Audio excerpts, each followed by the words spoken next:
Kepemimpinan secara sederhana diartikan sebagai kegiatan memimpin sekelompok orang atau suatu organisasi. Dikonseptualisasikan sebagai proses yang memunculkan pengaruh dalam konteks untuk mencapai tujuan dengan berbagai visi bersama. Para peneliti percaya bahwa gaya kepemimpinan memiliki pengaruh besar terhadap efisiensi dan kesuksesan organisasi tersebut. Beberapa tipe gaya kepemimpinan antara lain: autokratis, gaya kepemimpinan yang dianggap sebagai manajerial klasik di mana pemimpin menyimpan kekuatan dalam mengambil keputusan tanpa mempertimbangkan ide dari karyawan serta menggunakan penghargaan, hukuman, dan paksaan sebagai alat untuk memotivasi kinerja pegawai. Halo Mbak Desi, apakah saya bisa meminta laporan pencairan klaim BPJS bulan Desember? Maaf dok, masih belum selesai untuk proses pencairannya karena berkasnya belum lengkap. Loh, kenapa belum selesai?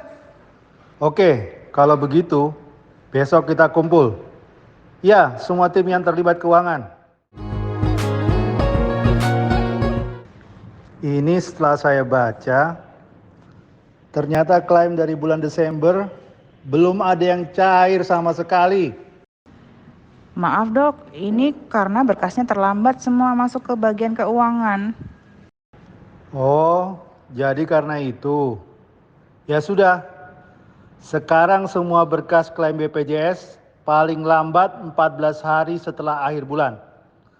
Kalau masih terlambat, akan saya potong jaspel kalian. Demokratis, gaya kepemimpinan ini berlawanan dengan autokratis dan birokratis, dengan melibatkan pegawai untuk mengumpulkan pendapat dalam proses pengambilan keputusan, namun keputusan akhir tetap dibuat oleh pimpinan. Ini saya lihat kok laporan pencairan klaim BPJS tahun 2022 belum selesai. Ada yang bisa menjelaskan kenapa bisa begitu? Ini dok, dari ruangan sering terlambat mengumpulkan berkas ke bagian keuangan. Bagaimana kalau diberi waktu 14 hari dok? Maaf dok, menyampaikan kalau petugas yang biasanya menyiapkan administrasi dari ruangan sedang cuti dikarenakan anaknya sakit. Kami mohon maaf, kami sempat bingung siapa yang akan mengerjakannya karena kami tidak ada penyerahan tugas sebelumnya. Karena bisa terjadi di masa yang akan datang, mestinya kepala unit bisa menunjuk petugas pengganti, seperti itu.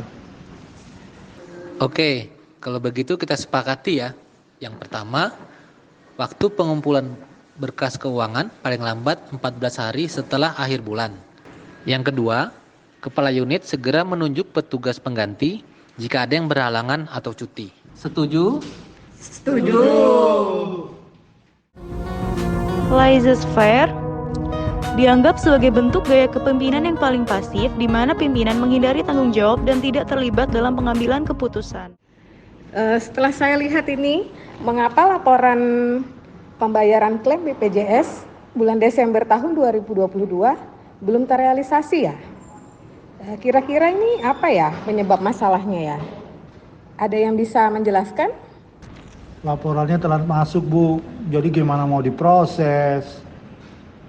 Sebelum ada masuk laporan dari unit, kami nggak bisa ngapa-ngapain bu. Kalau boleh usul, gimana kalau kita tentukan aja dok waktu pengumpulan berkasnya? Menurut saya, keterlambatan ini karena tidak ada batas waktu yang ditentukan dari keuangan Bu. Jadi usul saya, kita tentukan batas waktu 14 hari dari akhir bulan untuk mengumpulkan berkas keuangannya. Begini dok, itu petugas yang di unit yang mengerjakan klaim itu cuti, jadi memang agak telat di kami.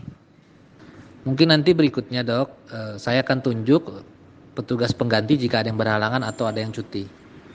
Baik, kesimpulan dari rapat hari ini, saya menyerahkan kepada masing-masing kepala unit pelayanan untuk mengambil kebijakan terkait permasalahan keterlambatan pembayaran klaim BPJS. Sekian, terima kasih. Transaksional, adanya imbalan dan target antara pemimpin dan pegawai. Dengan kata lain, pemimpin memberi penghargaan kepada pegawai atas target yang telah dicapai oleh mereka. Transformasional, gaya kepemimpinan ini memahami kebutuhan pegawai dan berupaya memperluas wawasan serta mengembangkan kemampuan intelektual pegawai. Beberapa negara seperti Arab Saudi, Spanyol, Uganda, Denmark, Amerika Serikat yang menerapkan gaya kepemimpinan transformasional. Gaya kepemimpinan laissez-faire di Pakistan dinilai tidak efektif untuk memotivasi pegawai.